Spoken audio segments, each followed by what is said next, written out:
میرے انتہائی محترم دوستوں عزیزوں، دنیا کی ہر چیز کے ساتھ ایک اس کی حقیقت ہے، ایک اس کا تصور ہے۔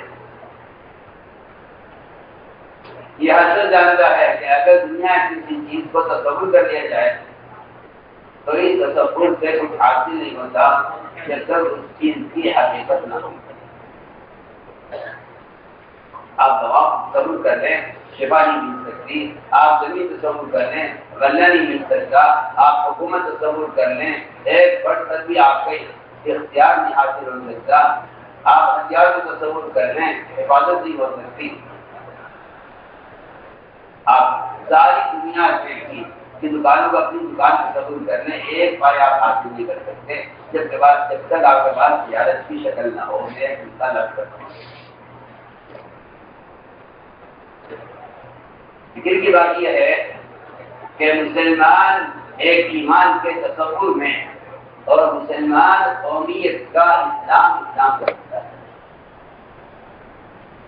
مسلمان سمجھتا ہے کہ مسلمان کوئی قوم ہے، اس قومیت کے اسلام نے مسلمان کو کلمے کے الفاظ سے بھی ناواقف کیا ہوا ہے۔ یہ قومیت کے اسلام ہے، یہ قومیت کا اسلام ہے۔ اور سب سے زیادہ اسلام سے غافل رکھنے والی چیز یہ قومیت کا اسلام ہے۔ مسلمان دنیا میں اپنے آپ کو مسلمان کون سمجھتا ہے؟ اسلام قومیت کا نام ہے۔ اسلام قومیت کا نام نہیں ہے۔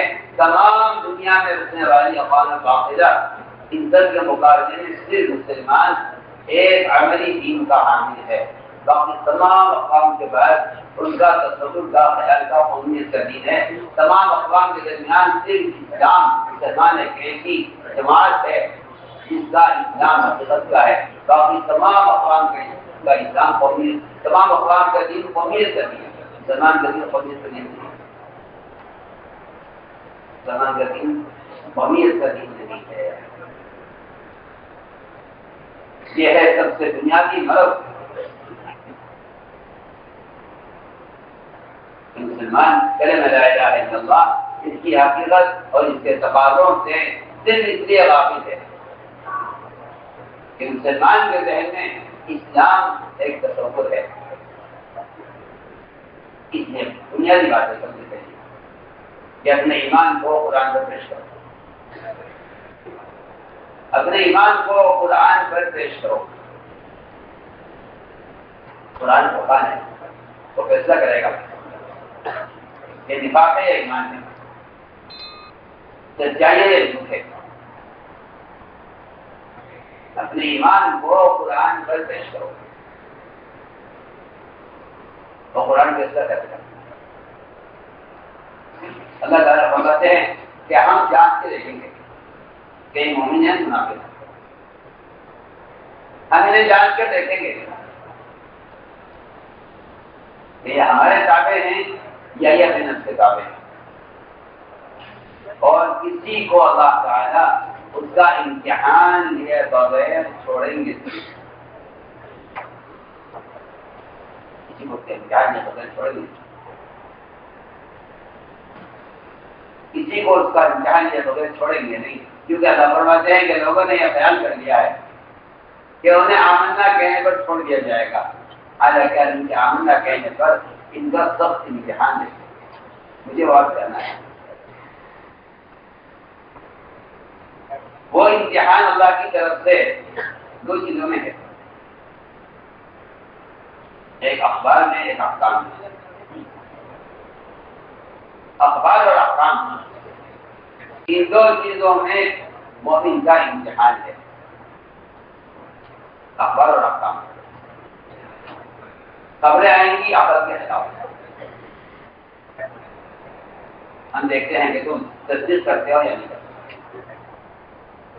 خبریں آئیں گی عقل کے خلاف اور احکام آئیں گے انسان کی فطرت، طبیعت اور مزاج کے خلاف۔ احکام آئیں گی مزاج کے خلاف، خبریں آئیں گی عقل کے خلاف۔ جو تصدیق کرتے ہو مجید جو انکار کرے وہ کافر، جو شک کرے وہ منافق۔ میں بہت آپ کی بنیادی اہم بات ہوتی ہے۔ سب سے پہلے مومن کا امتحان اخبار میں ہے۔ یہ آپ دیکھیں گے سیرت میں کہ احکام سے پہلے خبریں آئیں، احکام سے پہلے خبریں آئی، احکام سے بہت پہلے، احکام بہت بعد میں آئے۔ بعض فرائض تو وہ ہیں جن کی تکمیل بھی ہجرت کے بعد ہوئی ہے، بعض فرائض وہ ہیں ہجرت کے بعد ان کا حکم آیا ہے۔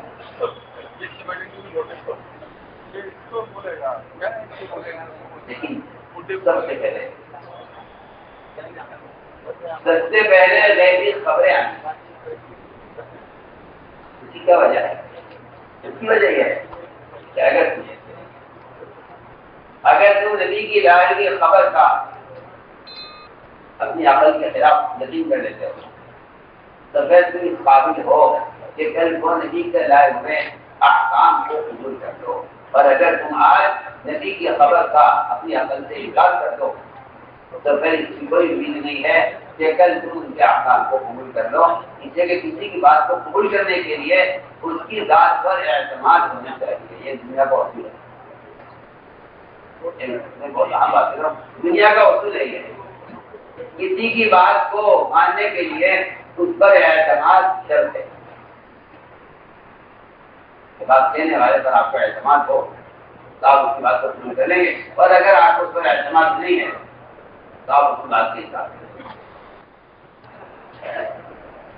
اس اعتماد کو اللہ تعالیٰ پہلے جانتے ہیں کہ نبی جو خبر دے رہے ہیں اس خبر پر سننے والے کو کتنا یقین ہے۔ اس کو اللہ تعالیٰ نے قرآن میں کتنا کہا ہے، اللہ نے قرآن اس کو کتنا کہا ہے۔ اتنے کا مطلب ہے کہ امتحان اور سخت آزمائش قرآن میں اللہ نے بتایا کہ ہم ان کے ایمان کو آزمانے کے لیے کہ دیکھتے ہیں کون یقین کرتا ہے کون نہیں کرتا۔ ہم نے آپ صلی اللہ علیہ وسلم کو سفر معراج کروایا ہے،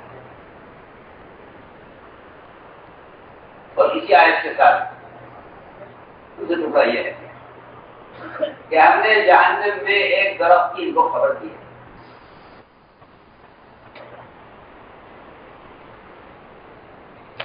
یہ امتحان ہے تو اللہ نے خاص طور پر کتنا کہا ہے۔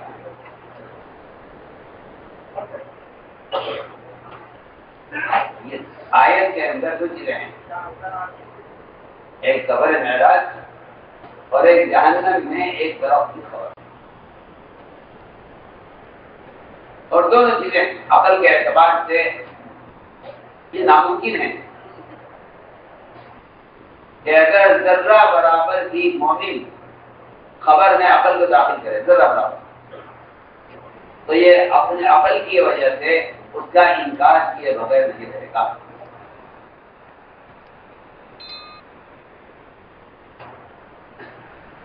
انکار کیے بغیر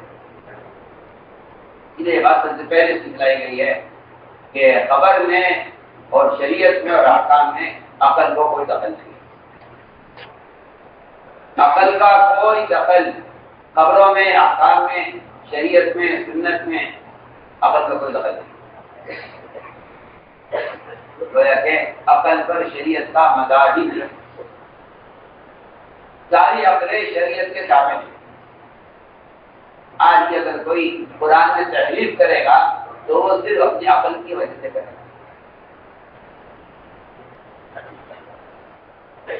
اپنی عقل کی وجہ سے تحریف کرے گا قرآن۔ آج بھی اگر کوئی شخص دین کے کسی حکم کا انکار کرے گا، یا میں کہتا ہوں کوئی مسلمان اگر اتنا نہیں کہتے کہ یہ زمانہ اس سنت کا نہیں ہے تو اس نے اسلام میں عقل کو داخل کیا۔ اگر کچھ یہ کہتے کہ یہ زمانہ اس سنت کا نہیں ہے، بات یاد رکھنا میری کہ جو شخص کی سنت کے بارے میں یہ کہتے کہ یہ سنت اس زمانے کی نہیں ہے، یا یہ سنت اس ماحول کی نہیں ہے، یا یہ سنت اس ملک میں اس پر عمل نہیں کیا جا سکتا، تو ایسا آدمی محمد صلی اللہ علیہ وسلم کو پاگل سمجھتا ہے اور اپنے آپ کو عقل مند سمجھتا ہے۔ یہ بھی کیا بول رہا ہے؟ اگر کوئی مسلمان یہ کہہ دے کہ یہ سنت اس زمانے کی نہیں ہے، تو محمد صلی اللہ علیہ وسلم کو اپنے زمانے کا نبی سمجھ گیا ہے، تو محمد صلی اللہ علیہ وسلم کو قیامت تک کے لیے نبی نہیں سمجھتا۔ علماء نے اگر کوئی شخص اگر کوئی اسلام میں کوئی نئی بدعت پیدا کرے تو محمد صلی اللہ علیہ وسلم کو یا تو پاگل سمجھتا ہے، اپنے آپ کو عقل مند سمجھتا ہے، یا اس کا خیال یہ ہے کہ دین کی تبدیل ہم کر رہے ہیں، محمد صلی اللہ علیہ وسلم ناقص دین چھوڑ گئے ہیں، ہم اس کی تکمیل کر رہے ہیں۔ ہماری بات یاد رکھیں، عقل کو خبر میں اور حکم میں کوئی دخل نہیں۔ ٹھیک ہے، عقل کا تقاضا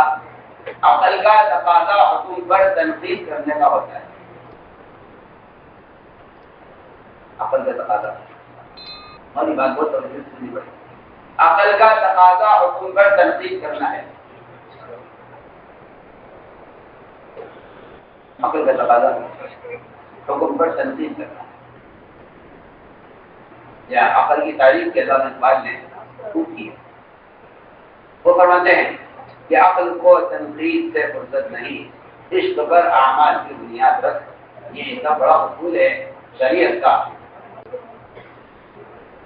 اس میں عقل کی اچھی تعریف کرتی ہے۔ کیا تو مجھے کہتے ہیں ابلیس نے جو سجدہ کرنے سے انکار کیا ہے آدم علیہ السلام کو، اس انکار کی وجہ صرف عقل ہے۔ لکھا ہے کہ اگر ابلیس کے بعد عقل کے ساتھ اور علم کے ساتھ اور عمل کے ساتھ اگر چوتھا عین عشق کا بھی ہوتا، چوتھا عین عشق کا بھی ہوتا، ایک آدمی کے پاس علم ہو، عمل ہو، عقل ہو، تب بھی میں آپ کو یقین سے کہہ سکتا ہوں کہ یہ کسی موقع پر حکم کا انکار کر دے گا، کیونکہ یہ عامل بھی ہے، عالم بھی ہے، عامل بھی ہے، عاقل بھی ہے، عاقل بھی ہے۔ کیا نہیں ہوتا عاشق؟ ایک عاشق اسے کہتے ہیں جو کسی کی محبت میں اپنی عقل کو کھو دے، اس کو عاشق کہتے ہیں۔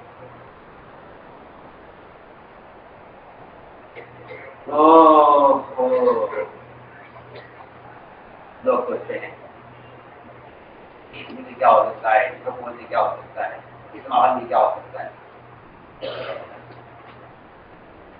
لیکن خدا کے قسم عاشق اسے کہتے ہیں، عاشق اسے کہتے ہیں جو کسی کی محبت میں اپنی عقل کھو دے، اس کو عاشق کہتے ہیں۔ ورنہ جھوٹا ہے۔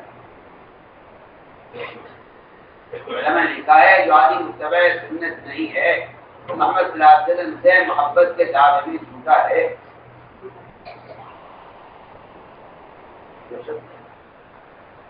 ان کے اتباع نہیں کرتا، چاہے وظیفے پڑھتا ہو، نفلیں پڑھتا ہو، تحقیق پڑھتا ہو، چاہے لمبے وظیفے پڑھتا ہو۔ آج کے لیے کتنا پیدا ہوا ہے مسلمانوں میں، یا کے لباس کی شکل سے کیا ہوتا ہے، آدمی کا دین صاف ہونا چاہیے۔ جو آدمی متبع سنت نہیں، اس کا دین ایمان سے صاف ہے، کیا اور کیا کہا جائے۔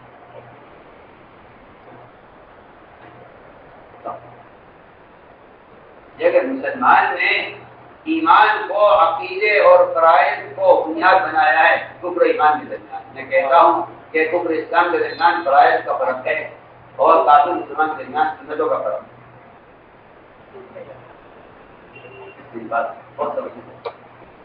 سوال کفر اسلام کے فرق کا نہیں ہے، سوال کافر مسلم کے درمیان کے فرق کا ہے۔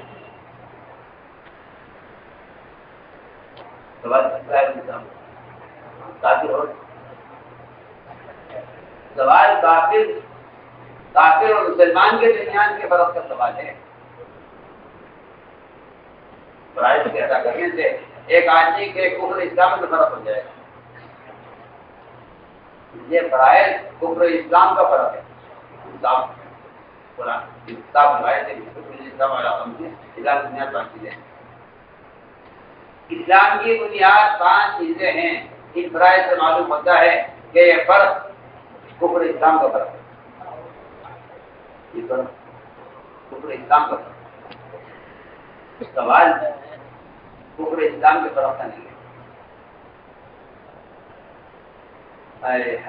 جتنے مسلمان فرائض ادا کر رہے ہیں معاشرے کے دین کو چھوڑ کر وہ صرف کفر و اسلام کے درمیان فرق کر رہے ہیں. ہم اب سمجھ جا رہے ہیں کہ سوال کافر اور مسلمان کے درمیان فرق کرنے کا ہے. سوال کافر مسلمان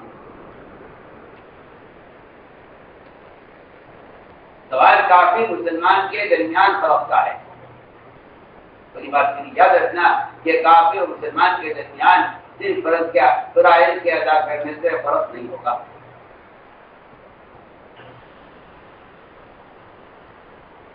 فرائض کے ادا کرنے سے فرق نہیں ہوگا. میں آپ کو بہت ضروری بات کرتا ہوں.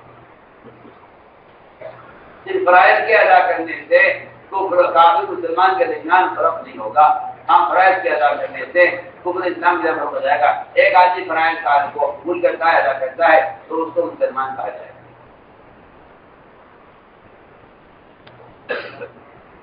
یہ آدمی کافی لیکن معاشرہ اور سنت کا اتباع یہ اصل سبب ہے اور یہ اصل علامت ہے کافی مسلمان کے درمیان فرق کرنے والا. ساری باتیں پورا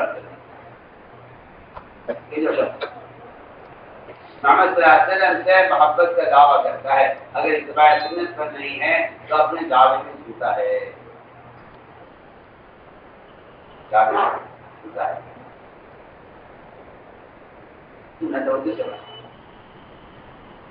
میں نے ایک بات چھیڑ کی کہ عقل خبر کا بھی انکار کرائے گی اور خون کا بھی انکار کرائے گی. یہ کہ عقل کوئی چیز نہیں ہے جس پر شریعت کی بنیاد رکھی جائے. عقل کوئی چیز نہیں. عقل کوئی چیز نہیں. شریعت کے بعد ایسے احکام ہیں کہ ان کو غور کیا جائے تو وہ عقل کے بالکل خلاف ہے. وہ عقل کے بالکل خلاف. عقل کی صفا بروا کے درمیان عورت نے صحیح کی ہے. حاضرہ نے قیامت تک آنے والے مسلمانوں میں صرف مردوں کو حکم ہے کہ وہ سب 2 نشانوں کے درمیان دوڑ کر چلیں. عورت کو دوڑنے کی اجازت نہیں ہے. اس کا دوڑنا بھی نہیں ہے. اگر کوئی عورت حاضرہ کی نقل کرے تو کہا کہ شریعت کا مدار عقل پر بھی نہیں ہے نقل پر بھی نہیں ہے. کیسے ایسا کریں گے؟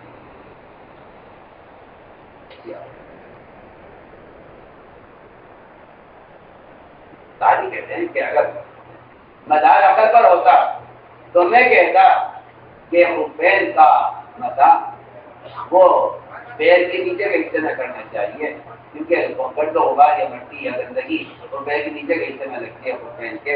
لیکن اگلی بات ہے کہ نیچے کا حصہ بالکل لگتا ہے اور مکہ اوپر کرنا ہے.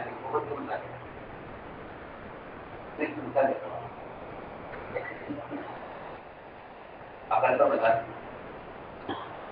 عقل پر شریعت کا مدار نہیں ہے.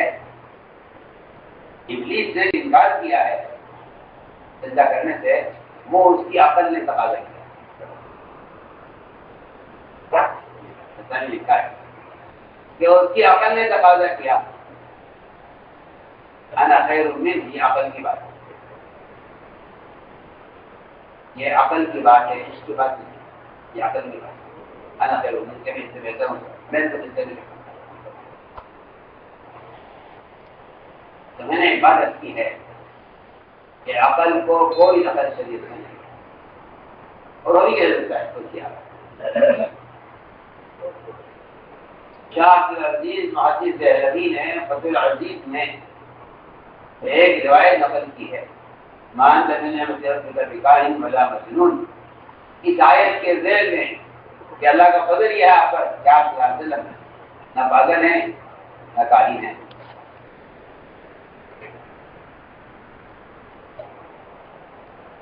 اس آیت کے ذیل میں ایک روایت نقل کی ہے کہ اللہ تعالیٰ نے عقل کو پیدا کیا اور اس عقل کے 100 حصے کیے، 100 حصے کر کے اس کا 100واں حصہ ساری دنیا کے علماء، فقہاء، محدثین، مجتہدین، ساری دنیا کے ڈاکٹر، انجینئر، سائنسداں جنہیں آج کل کے مسلمان عقل والا کہتے ہیں، ان کی مصنوعات سے متاثر ہو کر آج اگر یہود نصارا اور اعداء دین اگر کوئی عجیبہ تیار کر دیتے ہیں تو مسلمان بیچارہ یہ کہہ کر مایوس ہو جاتا ہے کہ عقل ان کے پاس ہے، سمجھ ان کے پاس ہے۔ جی ہاں، ان کی سائنس کی ترقیات کو دیکھ کر مسلمان کا یہ احساس ہے کہ میں بہت پیچھے ہوں، ان لوگ بہت آگے ہیں۔ آپ اس سائنس کی ترقی سے اس زمانے کے اغیار چاند پر پہنچ گئے ہیں۔ مسلمان ان کے چاند پر پہنچنے کو ترقی سمجھتا ہے، جبکہ محمد صلی اللہ علیہ وسلم کے انگلی کے اشارے نے چاند کے 2 ٹکڑے کر کے ثابت کر دیا کہ جہاں آپ کی پہنچ، آپ کی سائنس کی ترقی ہے، اس کو ہم اپنی انگلی کے اشارے سے توڑ کر یہ بتاتے ہیں کہ اسلام کی وجہ سے۔ محمد صلی اللہ علیہ وسلم کا یہ انگلی کا اشارہ تھا۔ علماء نے لکھا ہے اگر اس دن آپ آسمان کا ارادہ کر لیتے بجائے چاند کے تو اللہ آسمان کو پھاڑنا۔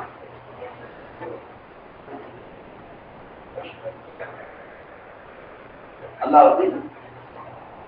اس دن آسمان کو پھاڑ دیتے علماء نے اگر آپ آسمان کا ارادہ کرتے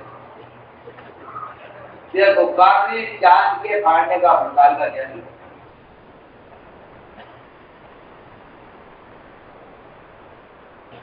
اگر آپ آسمان کے ارادہ کر لیتے تو آسمان اپنی قوت اور آسمان اپنی موٹائی کے باوجود اس طرح پھٹ کر الگ ہو جاتا جس طرح چاند کے ٹکڑے ہو کر ایک پہاڑ کی طرف چلا گیا، پہاڑ کی طرف چلا۔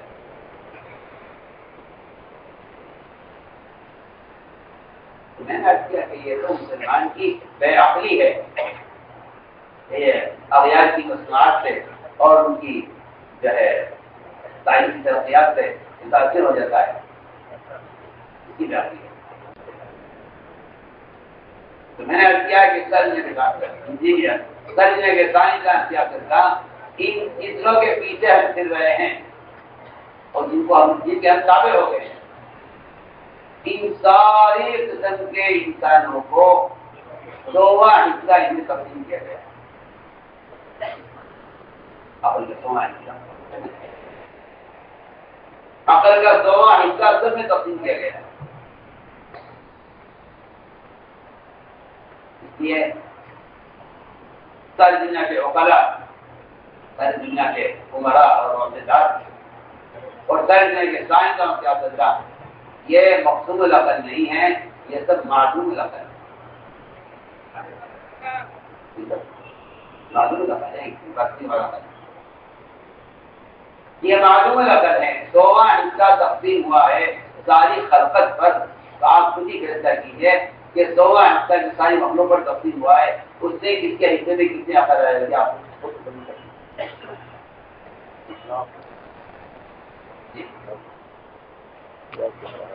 سب پر 100 حصہ 99 حصے عقل کے دیے گئے ہیں تنہا محمد سے دعا آپ کی آمد میں نبیوں کی آمد کو اور آپ کی امامت میں نبیوں کے مقتدی ہونے کو اور آپ کے لائے ہوئے احکام نے سارے احکام کو منسوخ کر کے تعبیر کیا ہے کہ آپ کو عقل کے بنا میں سے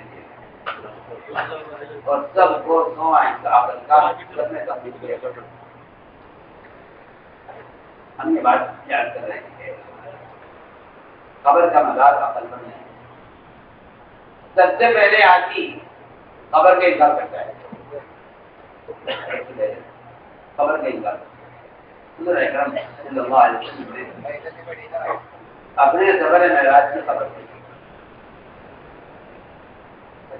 وما جعلنا رسول اللہ علینا کا، ہم نے آپ کو یہ سیر کرائی ہے آسانوں کی، وہ ہم نے سب کی آزمائش کے لیے کیا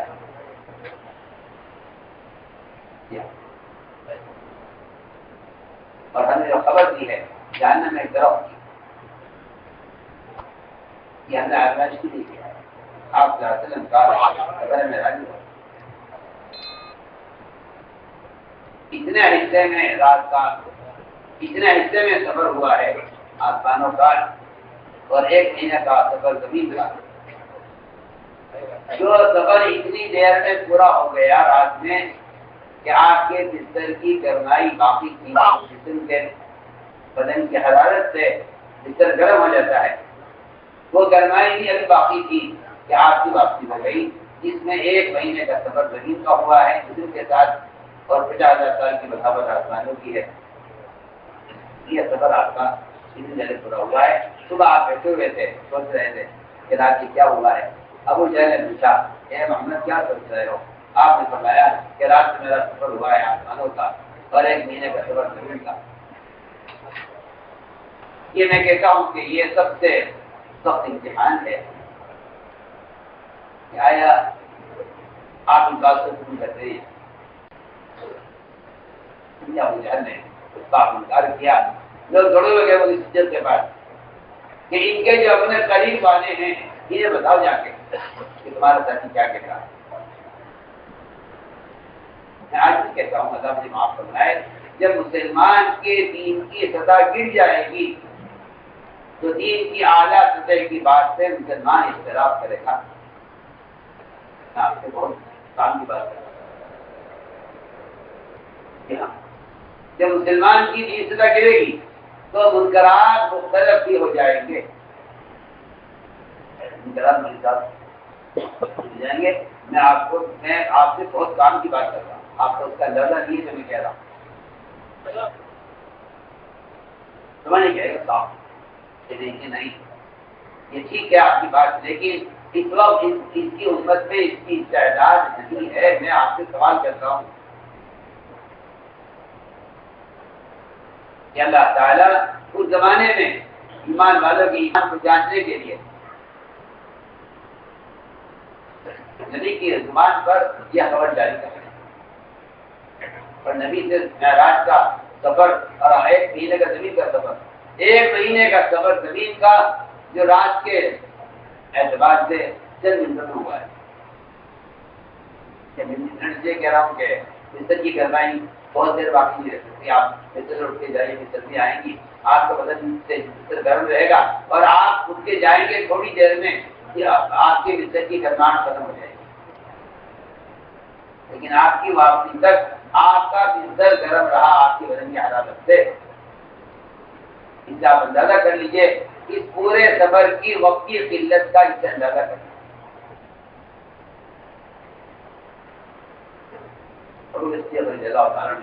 جب جا کر کہا گیا کہ آپ کو آپ کے ساتھی نے یہ کہہ رہے ہیں، تو انہوں نے اس کو اتنا معمولی سمجھا، اتنا معمولی، نہ کوئی حیرت کا جو ہے کوئی حیرت نہیں، ان کو کوئی تعلیم ہوا، بلکہ نے کہا کہ یہ تو کوئی ایسی بات نہیں ہے، پریشانی بھی ہو گئی اس خبر سے، ہم تو اس سے آگے ہم لوگ تجدید کرتے ہیں، ہمارے نزدیک یہ کوئی بات نہیں، ہمارے نزدیک یہ کوئی تعجب کی بات نہیں ہے، ہم تو اس سے آگے کی بات بھی تجدید کرتے ہیں، تم کیا بات کرتے ہیں آگے۔ جہنم کے وجود پر یقین، جہنم کے وجود پر کتنا یقین ہے ان کا، اور جہنم کی آگ کی سختی اور اس کی تپش پر کتنا یقین ہے ان کو۔ اس کا امتحان اس طرح لیا گیا کہ اسی کے ساتھ کہا گیا کہ جہنم میں ایک درخت ہے، جہنم میں ایک درخت ہے، عقل کا تقاضا یہ ہے، میں آپ کو عقل کی بات کر رہا ہوں، عقل کا تقاضا یہ ہے کہ آگ اور لکڑی جمع نہیں ہو سکتے، دنیا کی آگ میں آگ لکڑی جمع نہیں ہو سکتے، جبکہ جہنم کی آگ اتنی سخت ہے۔ اللہ ابو دردا غالباً ابو دردہ کے بارے میں ہے، صحابی کے بارے میں، وہ آگ جل رہی تھی اور پاس بیٹھے ہوئے تھے،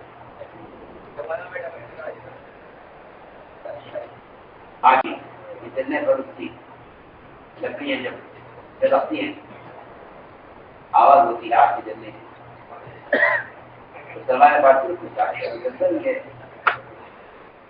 خبر ہی آواز کیسی آ رہی ہے، آواز کیا آواز؟ کہنے لگے کہ میں اس وقت اس آگ کی آواز اور اس کی بات کو میں سن رہا ہوں، سمجھ رہا ہوں، اور یہ آگ جل رہی ہے ہمارے سامنے، یہ آگ یہ کہہ رہی ہے کہ اے اللہ تو مجھے جہنم کی آگ میں داخل نہ کیجیے، مجھ سے جہنم کی آگ برداشت کیجیے۔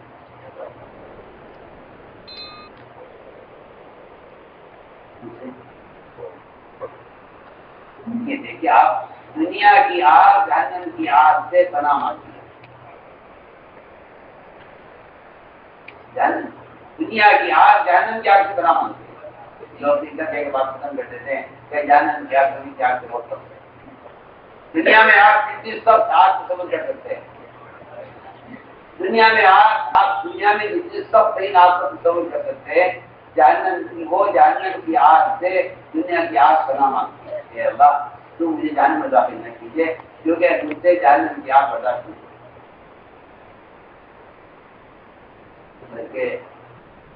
تو جہنم کی آگ اتنی سخت ہے، تو جہنم کی آگ اتنی سخت ہے کہ جہنم کا بعض حصہ اپنے بعض حصے کی سختی سے پناہ مانگتا ہے۔ جہنم کی آگ سخت ہو جاتی ہے اور گرمی بڑھ جاتی ہے، تو جہنم اللہ سے کہتی ہے اے اللہ میری گرمی اتنی بڑھ گئی ہے کہ میرا بعض حصے کو جلا رہا ہے اور بعض حصہ میرے بعض حصے کو خراب کر رہا ہے، میری تپش کو کچھ کم کر دے۔ یہ درخواست جہنم اللہ سے کرتی ہے۔ اللہ تعالیٰ فرماتے ہیں جہنم سے کہ دنیا کی طرف منہ کر کے ایک گرم سانس دے دے،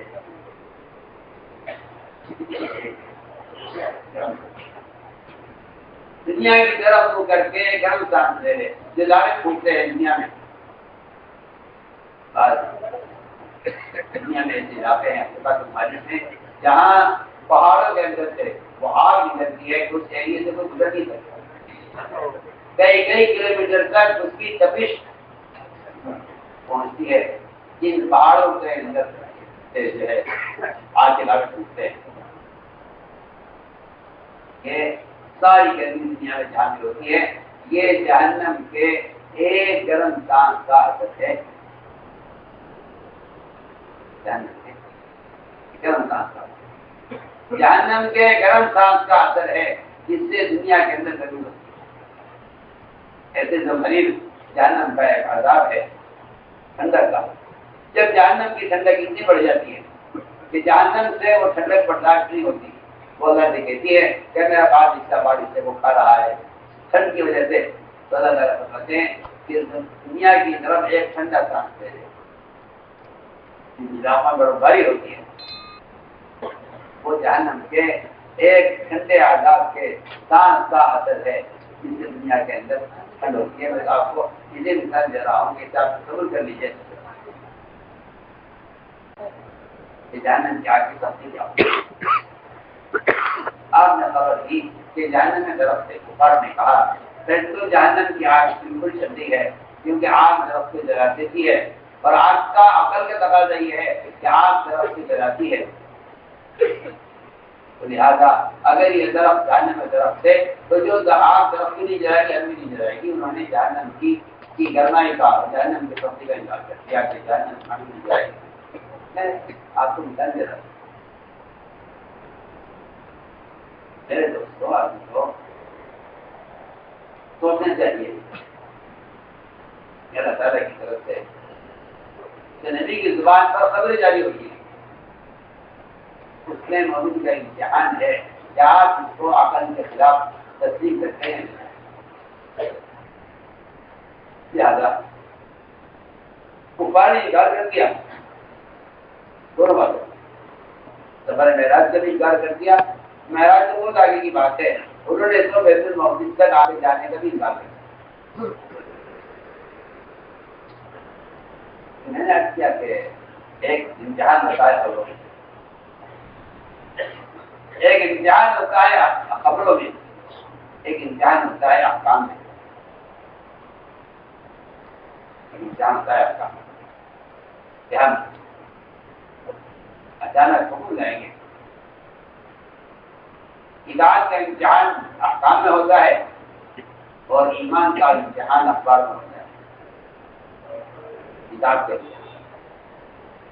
کا امتحان ہوگا احکام میں. ہم اچانک حکم لائیں گے. میں کہا کرتا ہوں کہ اگر کوئی آدمی اللہ تعالیٰ کی عبادت پر استقامت کے ساتھ چل رہا ہے تو استقامت عمل پر مداومت کو نہیں کہتے. عمل پر مداومت استقامت نہیں ہے. آپ نے بات توجہ نہیں کی. عمل پر مداومت استقامت نہیں ہے. استقامت کسے کہتے ہیں؟ استقامت کہتے ہیں مستقل ایک آدمی اللہ کی اطاعت پر عبادت پر اس کے احکام پر جمع ہوا ہے. اللہ تعالیٰ اچانک نیا حکم دیا،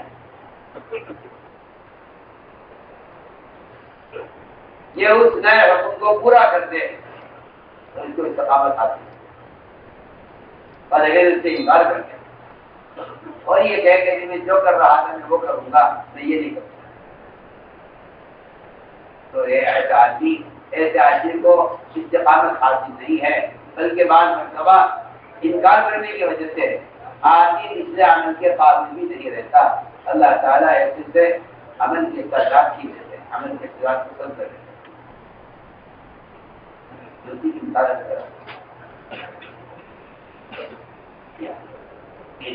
عمل میں سب سے آگے تھا، عمل میں آگے، علم میں آگے، لیکن اللہ نے استقامت کا جو امتحان لیا وہ اس طرح نہیں کہ ابلیس کی حیثیت کے خلاف قبول لیا. میں بہت عام بات کہہ رہا ہوں کہ آدمی کے اندر عمل کرنے سے، بندے کے اندر عمل کرنے سے یا تو تواضع پیدا ہوگی یا کبھی پیدا ہوگی. آدمی بڑے سے بڑے کام کرتے ہیں، صحابت کے، تعلیم کے، تدریس کے، دین کی محنت میں شہادت تک پہنچ جاتے ہیں. دین کی محنت میں شہادت تک پہنچ جاتے ہیں، شہید ہو جاتے ہیں.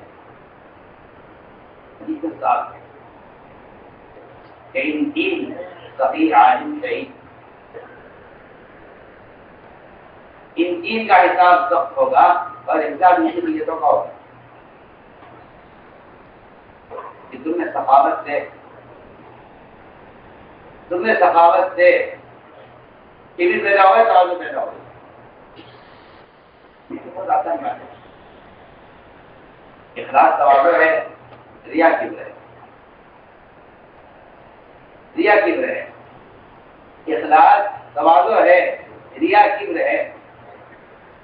سب معلوم ہے روایت میں اگر غور کیا جائے حدیث میں تو ریا کبر ہے. ریا کبر ہے. دیکھیں ریاکار شہرت کا تعلق ہوتا ہے. ریاکار شہرت کا تعلق ہوتا ہے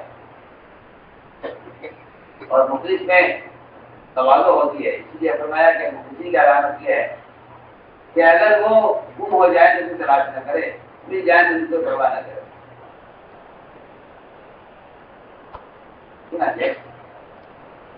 اللہ تعالیٰ اچانک حکم لاتے ہیں، دیکھنا چاہتے ہیں کہ اس میں اب تک کی عبادت سے تواضع پیدا ہو رہی ہے کہ بھی پیدا ہو رہا ہے.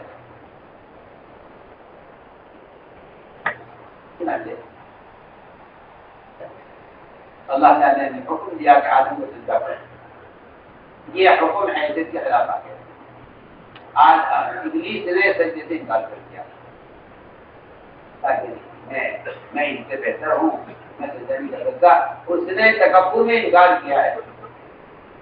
ہم یاد کرتے ہیں کہ اللہ کے امر کا انکار کر دینا اور محمد صلی اللہ علیہ وسلم کی ایک سنت ضرورت، سنت عادت کا انکار کر دینا برابر۔ یہ بات مجھے کہتا ہوں بار بار کہ ایک فتنہ پیدا کیا گیا ہے مسلمانوں میں کہ بھئی یہ تو مسئلہ عقیدے کا اور توحید کا ہے، اور یہ مسئلہ تو نماز کا اور سجدے کا ہے، اور یہ تو کوئی ایسی بات نہیں ہے، اگر آدمی نے بائیں ہاتھ سے کھانا کھا لیا تو کون سا حرام کام کر لیا۔ کیا یہ ایک مزاج بن گیا سب کا، اوپر سے لے کے نیچے تک، اوپر سے لے کے نیچے تک عوام افواج مزاج یہ بن گیا ہے کہ فرائض عقائد کے حد تک تو آدمی کو پابند رہنا چاہیے، باقی عادات اور ضروریات میں کوئی ایسا اہم مسئلہ نہیں ہے۔ جبکہ میں آپ کو بالکل ابلیس کے عمل سے ایک آدمی کے عمل کی آپ کو بتا رہا ہوں۔ وہاں ابلیس کی کمر اللہ کو سجدہ کرنے سے ہمیشہ کے لیے مفلوج ہو گئی ہے، وہ اللہ کو سجدہ نہیں کر سکتا، کیونکہ اس نے اپنی حیثیت کی وجہ سے آدم کو سجدہ کرنے سے انکار کر دیا۔ اللہ سے کرا ادھر ایک صاحب نے لقمہ لیا بیان، آپ نے دھوکہ فرمایا دائیں ہاتھ سے کھاؤ، حالانکہ دائیں ہاتھ سے کھانا فرض نہیں ہے، بائیں ہاتھ سے کھانا حرام نہیں ہے، کیونکہ اس زمانے میں مسلمانوں کا مزاج یہ بنا ہے کہ جب انہیں کسی اختلاف سنت عمل سے روکا جاتا ہے تو وہ سوال کرتے ہیں کیا یہ حرام ہے؟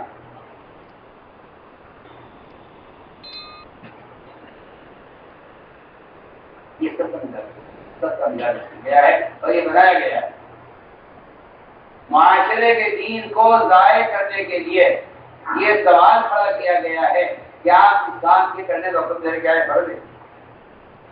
اور آپ اس بات میں روک رہے ہیں کیا یہ حرام ہے؟ میں کہتا ہوں اتنی بات کہنے کا صاف مطلب یہ ہے کہ آپ نے ایمان کے ایک حصے کا انکار کر دیا۔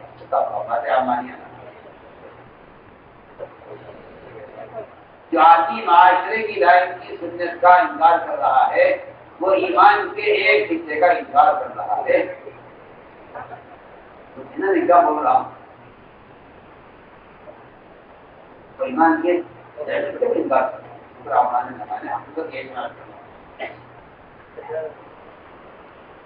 یہ آپ کے ذہن میں یہ تو بڑی بات ہے، یہ تو آپ کے ذہن میں بڑی بات ہے کہ ابلیس اللہ کے امر کا انکار کرتے آدم کو سجدہ کرنے میں، تو آپ بڑی بات سمجھتے ہیں۔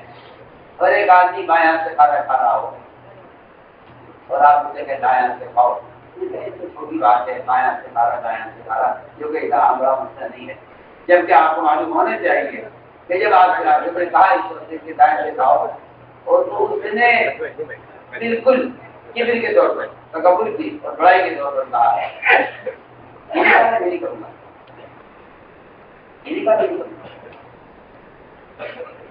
ابلیس نے تو یہ کہا کہ میں سجدہ نہیں کروں گا۔ اس آدمی نے یہ نہیں کہا کہ میں نہیں کھاؤں گا دائیں ہاتھ سے، اس نے انکار کو ایک دوسرے عذر کے ساتھ انکار کیا، دوسرے عذر کے ساتھ اس نے کہا کہ یا رسول اللہ میرا دائیں ہاتھ اٹھتا نہیں ہے، معذور ہوئے دائیں ہاتھ سے، کتنے بائیں سے کھا روایت میں ما منعہ الا الکبر، اس دائیں ہاتھ سے کھانے کی سنت کا انکار اس نے تکبر کی وجہ سے کیا۔ آپ نے فوراً بددعا دی اس کو، تو بددعا دی، فرمایا اللہ کے ذریعہ کبھی نہ ہو، آپ سے معذور نہیں تھا، اب معذور ہو گیا، اب معذور ہو گیا ہے، کیونکہ اس نے ایک سنت کا انکار کیا ہے تکبر کی وجہ سے۔ آپ نے بددعا دی کہ اللہ کے ذریعہ کبھی نہ اٹھے۔ آپ اسے اندازہ کر لیجیے کہ دائیں ہاتھ سے لقمہ لینے کی سنت کا اور آدم کو ابلیس کا آدم کو اللہ کے امر کا سجدہ کرنے سے انکار کرتے ہیں نا، آپ دونوں کو غور کر لیجیے، ایک کہاں کا حکم ہے اور ایک کہاں کا حکم ہے۔ اس سے معلوم ہوتا ہے کہ ایمان کا جو حصہ فرائض اور عقیدے میں ہے، ایمان کا اتنا ہی حصہ، اس کی اتنی اہمیت وہ سنت عادات میں اور ضروریات میں کیا کہ ابلیس بننے کا نسخہ یہ ہے کہ اس نے اب اللہ تعالیٰ کے حکم کا قبول کو زندہ کر دیا۔ ہم نے عرض کیا کہ یہاں حکم آیا ہے، حکم آ گیا ایسے کیسے حکم آ جائے گا اللہ تعالیٰ کا اچانک معمول کے خلاف؟ صحابہ کرام پھر کے بعد 20-17 مہینے تک نماز پڑھتے رہے بیت المقدس کی۔ اچانک نماز کے دوران حکم آ گیا کہ آپ رخ کر لیجیے بیت المقدس سے بیت اللہ کی۔ یہ حکم دو نمازوں کے درمیان میں نہیں آیا، یہ حکم 2 رکعات نماز کی 2 رکعات ہو گئی تھی، 2 رکعات باقی تھی، یہ حکم نماز کے درمیان میں آیا۔ یہ حکم 2 نمازوں کے درمیان میں نہیں آیا کہ آپ ظہر پڑھ لیجیے اطمینان سے، جب آپ فارغ ہو جائیں گے ظہر پڑھ کر پھر ہم حکم دیں گے کہ حاجت سے آپ بیت اللہ کی طرف کر دیں۔ یہ نہیں ہوا، بلکہ اللہ تعالیٰ نے یہ حکم فوراً پورا کرتے ہیں یا ٹال دیتے ہیں، یہ حکم فوراً پورا کرتے ہیں یا پھر تاخیر کرتے ہیں۔ ہم آزمائیں گے کہ یہ اب تک 17 مہینے سے یہ ادھر نماز پڑھ رہے ہیں اور مکہ مکرمہ میں رہتے ہوئے انہوں نے نماز پڑھی ہے، ہم دیکھنا چاہتے ہیں کہ اب تک کی عبادت سے ان کے اندر اطاعت پیدا ہو رہی ہے نعوذ باللہ، یا یہ خدا نہ کرے یہ کسی عمل کا انکار کرتے ہیں۔ تو یہ نماز ہو رہی تھی، 2 رکعت ہوتی، 2 رکعت باقی، اس درمیان حکم آیا کہ آپ رخ کر لیجیے بیت المقدس سے بیت اللہ کی طرف۔ آپ اور آپ کے صحابہ نماز میں گھوم گئے، یہ نہیں ہوا کہ بھائی ابھی تو پوری کر لو، ہمارا حال تو یہ ہے، اللہ مجھے معاف کرے، اگر ایک آدمی کوئی گناہ کر رہا ہے، آدمی گناہ کرتا ہے اور اس کو گناہ کے دوران اس بات کا خیال آ جائے یہ گناہ نہیں کرنا چاہیے، گناہ کے دوران اگر یہ خیال آ جائے کہ یہ گناہ مجھے نہیں کرنا چاہیے، تو اگر اس شخص نے اس گناہ کو پورا کر لیا،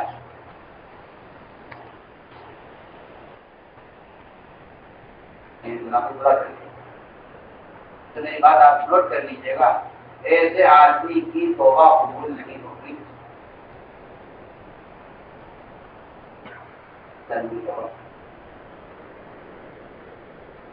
ایسے آدمی کی توبہ قبول نہیں ہوگی جو گناہ کے دوران یہ فیصلہ کر لے کہ آئندہ میں کبھی نہیں کروں گا۔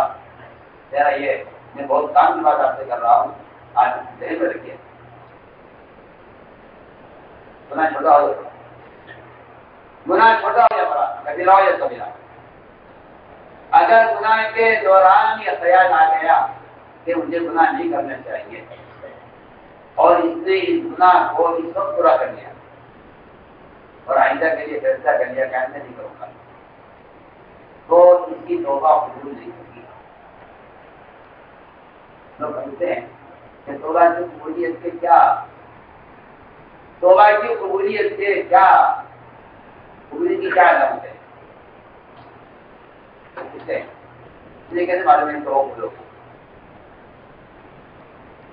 لوگ پوچھتے ہیں مجھے کیسے معلوم ہو کہ میری توبہ قبول ہو گئی؟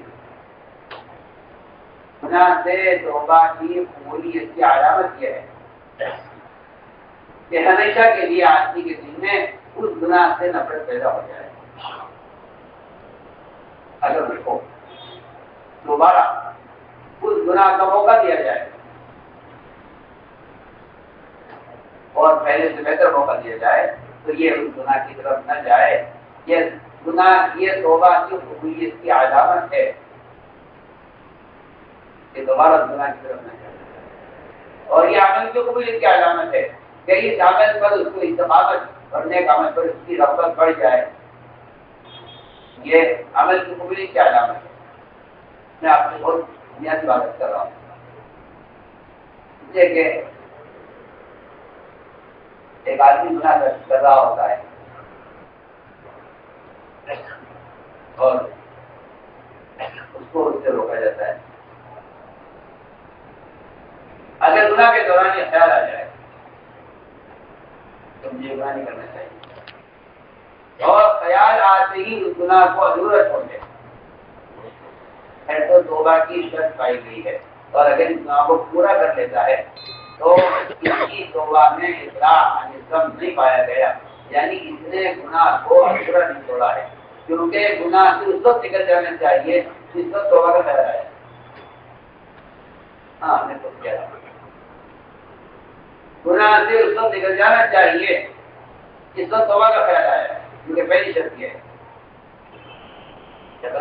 پہلی شرط گناہ کو ادھورا چھوڑنا توبہ کی قبولیت کے لیے شرط ہے۔ گناہ کو ادھورا چھوڑ دینا، گناہ کو ادھورا چھوڑ دینا توبہ کی قبولیت کے لیے شرط ہے۔ اگر اس گناہ کو پورا کر دیا تو پہلی شرط نہیں پائی گئی کہ اس نے یہ گناہ سے نکلا نہیں ہے، اس نے گناہ کو پورا کر لیا، اس نے گناہ کو پورا کر لیا ہے، لہٰذا پہلی شرط نہیں پائی گئی۔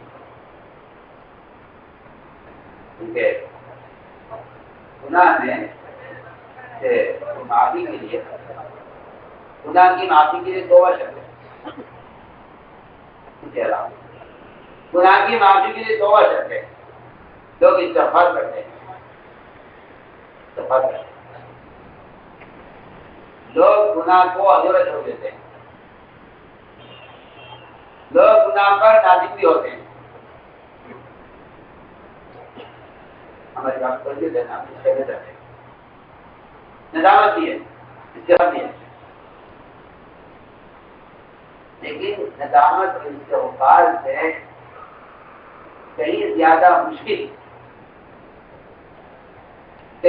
مشکل توبہ ہے، کیونکہ ہمیں اور آپ کو توبہ معلوم نہیں کسے کہتے ہیں، ہمیں آپ کو معلوم نہیں کہ توبہ کسے کہتے ہیں، اس لیے ہمارے آپ کے زمانے میں توبہ بہت آسان ہے، ورنہ توبہ پر جو حدیث میں وعدہ ہے التائب من الذنب کمن لا ذنب له، کوئی آدمی اس حدیث کو اگر غور کرے تو اس پر اتنا بڑا جو وعدہ ہے کہ آدمی توبہ کر لے، گویا اس نے گناہ کیا ہی نہیں تھا دنیا میں، کیا کہتے ہیں اتنا بڑا وعدہ جو توبہ پر ہو رہا ہے، معلوم ہوتا ہے کہ یہ توبہ کوئی بہت سخت چیز ہے۔ آپ میری بات پر جوڑے نہیں،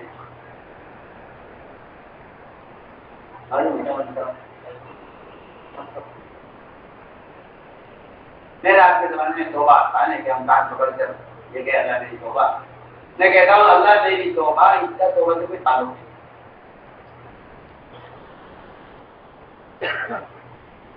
اس کا توبہ سے کوئی تعلق نہیں،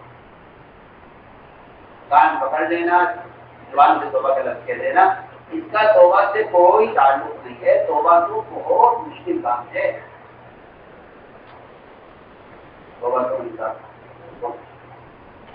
استغفار آسان ہے، ندامت آسان ہے، آئندہ نہ کرنے کا پختہ ارادہ آج کی کر لے گی آتا ہے، توبہ نہیں، توبہ بہت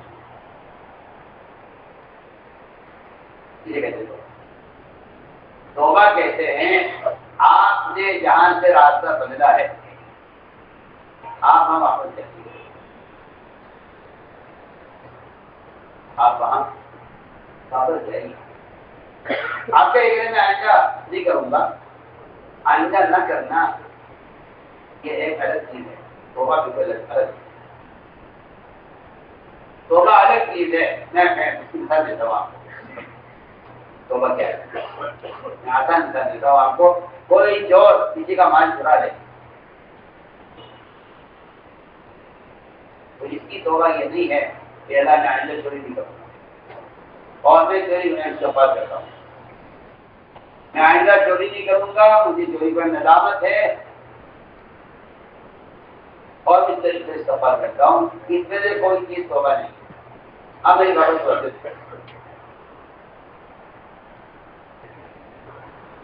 اللہ میں آئندہ چوری نہیں کروں گا، اور میں استغفار کرتا ہوں تم سے اس گناہ پر، اور میں نے فیصلہ کر لیا میں آئندہ چوری نہیں کروں گا، مجھے ندامت کی ہے۔ ان میں سے کوئی چیز توبہ نہیں ہے۔ ان میں سے یہ توبہ یہ ہے کہ آپ چوری کا مال اس کے مالک کو واپس کرائیں۔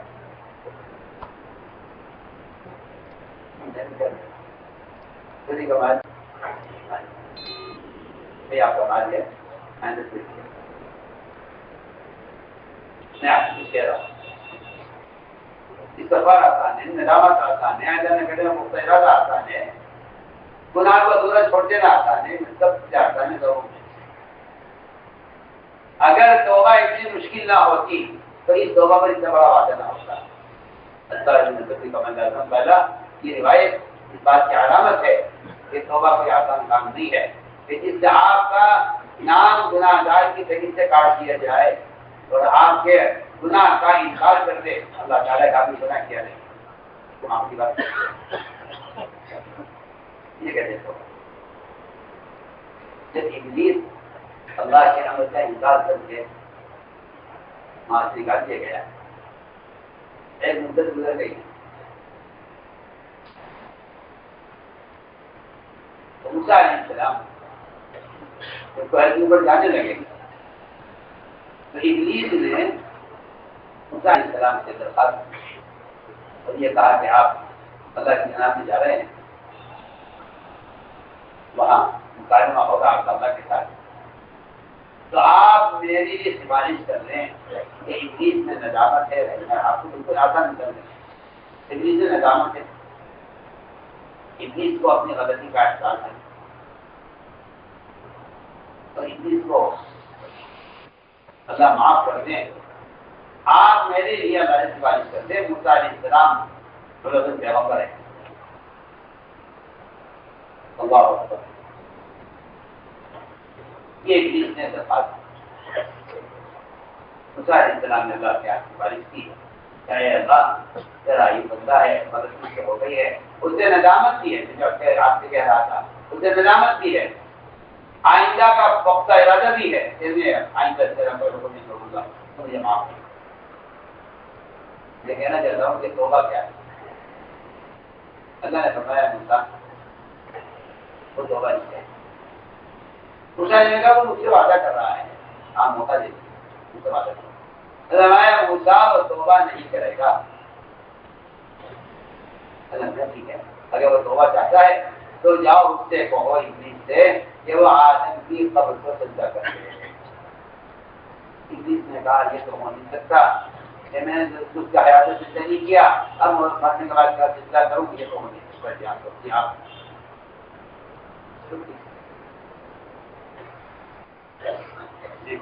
آسان اشارہ آپ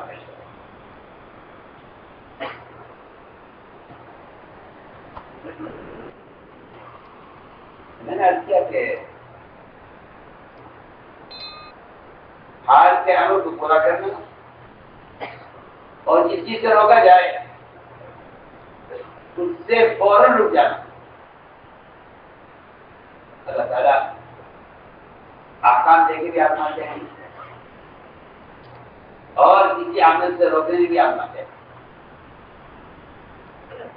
صحابہ شراب کے عادی سے اچانک حکم آ گیا، ایک عادت ہے شراب کی اور حلال ہے، نفع کی چیز ہے، سب کچھ صحیح، اچانک حکم آ گیا اور شراب پہلے سے اعلان ہوا، صحابہ نے شراب کے مٹکے توڑ دیے، شراب کے برتن توڑ دیے، شراب مدینے کی گجے میں پہلے کی، کیا بات ہو گئی؟ حکم آ گیا، تاکہ نہیں ہو سکیا میں روز مثال دے رہا تھا کہ نماز پڑھتے اچانک نماز کے بعد حکم آ گیا کہ آپ لوگ پہلے نیچے بیت المقدس سے بیت اللہ کی طرف تو آپ اور آپ کے صحابہ نماز میں گھوم گئے، یہ نہیں ہوا کہ چلو ابھی تو نماز پڑھ ہی رہے ہیں، 2 رکعت جہاں اتنی مدت پڑی ہے وہاں 2 رکعت بھی کیا ہو جائے گا؟ ہاں جہاں اتنی مدت سے پڑھ رہے ہیں بیت المقدس کی طرف، اگر 2 رکعت اور پڑھنے سے کیا ہو جائے گا؟ نہیں، ہم دیکھنا چاہتے ہیں کہ آپ حکم 2 وقت پورا کرتے ہیں، یہ ذاتی کرتے ہیں۔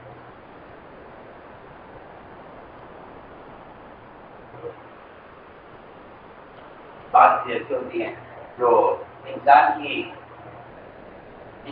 کی ضروریات میں شامل ہے، اس کے بغیر انسان رہ نہیں سکتا، انسان اس بغیر رہ نہیں سکتا۔ پانی ہے، پانی ہے، انسان کی حیات کا مدار پانی پر ہے، انسان کی حیات کا مدار پانی پر ہے۔ قرآن نے عجیب امتحانات کیے ہیں، قرآن میں ہے بدنا بطور قاضی جو لشکر لے کے چلے، انہوں نے ہمیں لشکر سے کہا کہ دیکھو تمہارا گزر ہوگا ایک نہر پر، اللہ کا حکم ہے، اللہ کا حکم ہے کہ اس میں سے پانی نہیں پینا ہے۔ اللہ تعالیٰ امتحان دیں گے، ادھر پیاس ہوگی، ادھر نہر ہوگی، صاف ستھرا پانی ہوگا، میں کہ جو پانی پی لے گا وہ میری جماعت سے الگ ہو جائے،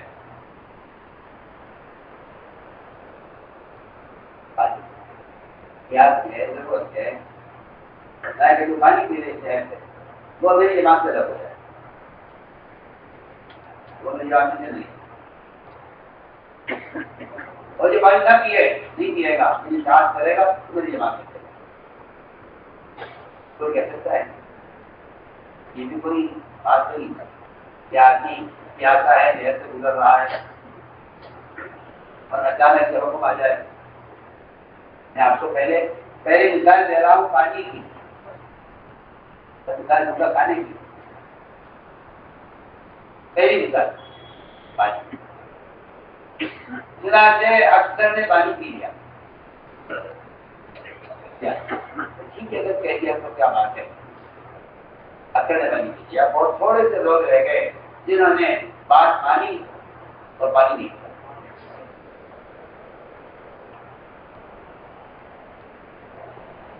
اکثر نے پانی پیا، جب مقابلہ دشمن سے پھیلا تو سارے پانی پینے والوں نے میدان چھوڑ دیا اور انصاف کہہ دیا کہ ہمارے اندر دشمن کی طاقت کی، دشمن سے مقابلے کی طاقت نہیں ہے، صاف کہہ دیا۔ حالانکہ کوئی یہ سوچے کہ جنہیں پانی پیا ان سے طاقت ہونی چاہیے، جو بیچارے پیاتے ہیں وہ کمزور ہوں گے پانی پینے کی وجہ سے، اور پانی پینے والوں کی طاقت ہونی چاہیے، وہاں صاف قرآن یہ کہہ رہا ہے کہ جنہیں پانی پیا انہوں نے کہا ہمارے اندر کوئی طاقت نہیں ہے دشمن سے مقابلے کی۔ آپ سے اندازہ کر لیجیے کہ آدمی اگر حکم کے خلاف گناہوں میں، حرام میں، نعوذ باللہ احکام کے توڑنے میں پڑ جائے تو وہ آگے دشمن کے مقابلے میں کامیاب کیسے ہو سکتا ہے؟ جب صرف پانی جیسی ضرورت کی چیز میں آدمی اگر اطاعت نہ کرے تو آگے دشمن کے مقابلے کا قانون نہیں رہتا۔ میں سوال کر رہا ہوں کہ مسلمان اتنی خواہشات ہیں جو مسلمان پوری کر رہا ہے دشمن کے خلاف، تو دوسری ایسے مسلمانوں کو دشمن کے مقابلے میں استقامت کیسے ہو سکتی ہے؟ یہ ایک سوال، یہ امتحان ہوا جو آپ کو شروع سے امتحان بتا رہا ہوں کہ اللہ تعالیٰ عجائب امتحان دے دیتے ہیں۔ اب وسلم کا گزر ہوا، آپ کا وسلم کا گزر ہوا قوم صالح کی بستیوں، آپ نے فرمایا دیکھو اس قوم پر عذاب آیا ہے، اس قوم پر عذاب آیا ہے، تم اس قوم کے کنووں سے پانی مت لینا، قوم پر عذاب آیا ہے، تم اس قوم کے کنویں سے پانی مت لینا، کنویں سے گزریں گے، حالانکہ ہزاروں سال گزر گئے، علیہ السلام کے موت سے لے کر آپ تک اس درمیان اتنی مدت میں کتنا پانی کنویں سے نکالا گیا ہوگا. لوگوں نے استعمال کیا، بادلوں نے استعمال کیا. فرمایا وہاں سے گزرو گے تو ان کے کنویں سے پانی مت لینا. بعض صحابہ نے تھوڑا سا پانی دے دیا تھا آدھا گھومنے کے لیے. صحابہ نے کہا رسول اللہ نے پانی نہیں دیا ہے لیکن تھوڑا سا پانی دیا تھا آدھا گھومنا تھا اسے. فرمایا جو آدھا تم نے اس کے پانی سے گوندا ہے وہ تم استعمال مت کرنا، وہ سارا آدھا ان کو لگ آدھا سارا گزا ہوا آدھا جو سفر میں ساتھ رکھا ہے روٹی پکانے کے لیے. آپ نے حکم دیا صحابہ کو کہ وہ آٹھ استعمال کیا بات. یہاں تو مسلمان کو کافروں کے ہاتھ کی بنائی ہوئی چیزیں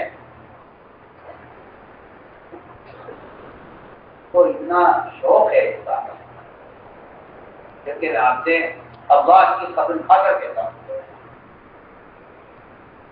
اتنا مال مسلمان حلال رزق کو تلاش کرنے میں خرچ نہیں کرتا جتنا یہود و نصارہ مسلمان کو حرام کرانے میں مال خرچ کرتے. پکی بات ہے کہ ان کا مقصد زندگی سارے یہود و نصارہ سارے کفار مشرکین ان کا مقصد زندگی ہے کہ مسلمان کے حلق سے کسی طرح حرام لقمہ اتار دیا جائے تو اس کی دعائیں مردود اور اس کی عبادات کھوکھلی ہو جائیں گی. ہاں آپ پڑھیے سیرت پڑھیے آپ کو پتہ سیرت پڑھیے آپ کو پتہ چلے گا. جب صحابی نے صحابہ کی جماعت سے کلمہ پڑھا، میں اس کی مثال دیتا ہوں. جب صحابہ کی جماعت سے کلمہ پڑھا اور اس کے کلمہ پڑھنے پر بادشاہ کا پورا محل ہلنے لگا. بادشاہ نے کیا کہا؟ بادشاہ نے کہا کہ میں اپنے پورے خزانے کا اور اپنے پورے ملک کا آدھا مال صرف تم پر خرچ کروں گا. اس بات کو جاننے کے لیے تمہارے کلمہ پڑھنے سے جو میرا بالا کھانا ہلا ہے تم جادوگر ہو یا ایمان والے ہو. آدھا اپنے ملک کا آدھا بنانا تمہیں کھلا کر خرچ کروں گا. اس بات کو جانچنے کے لیے تو آپ کو بہت ساری بات آپ کرتے ہیں کہ مسلمان کو اس کا کوئی ہوش نہیں ہے کہ وہ کہاں سے کھا رہا ہے کیا کھا رہا ہے. اسے چاول کی طرح پیٹ بھرنا اس نے اپنا مقصد بنا لیا کہ لقمہ سمندر ہے خیالات لقمہ سمندر ہے. خیالات ہوتی ہیں جتنا گندا خون ہوگا اتنے گندے خیالات. اس سے انبیاء کو خاص طور پر اور ساری دنیا کے مسلمانوں کو اس بات کا حکم ہے کہ وہ اپنی غذا پاکیزہ رکھیں کہ اعمال صالحہ سے تعلق ہے وہ اصل غذا سے. قرآن نے اعمال صالحہ کو پاکیزہ غذا کے ساتھ جوڑا ہے. قرآن نے اعمال صالحہ کو پاکیزہ غذا کے ساتھ جوڑا ہے. نیک اعمال چاہتے ہو تو تمہیں اصل سے پہلے اپنی غذا کو پاکیزہ رکھنا ہوگا.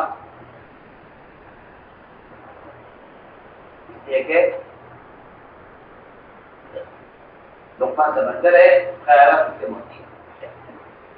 کیا کہہ رہا ہوں آپ کو کیا حکم دیا کہ جو آدھا تم نے ان کے کنویں سے پانی سے گزرا ہے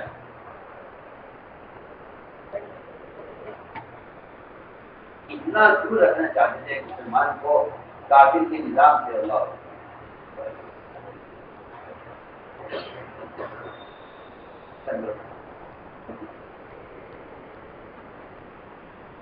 اتنا دور رکھنا چاہتے تھے آپ ایک مسلمان کو کافر کے نظام سے کیا جوڑ جاتے ہیں.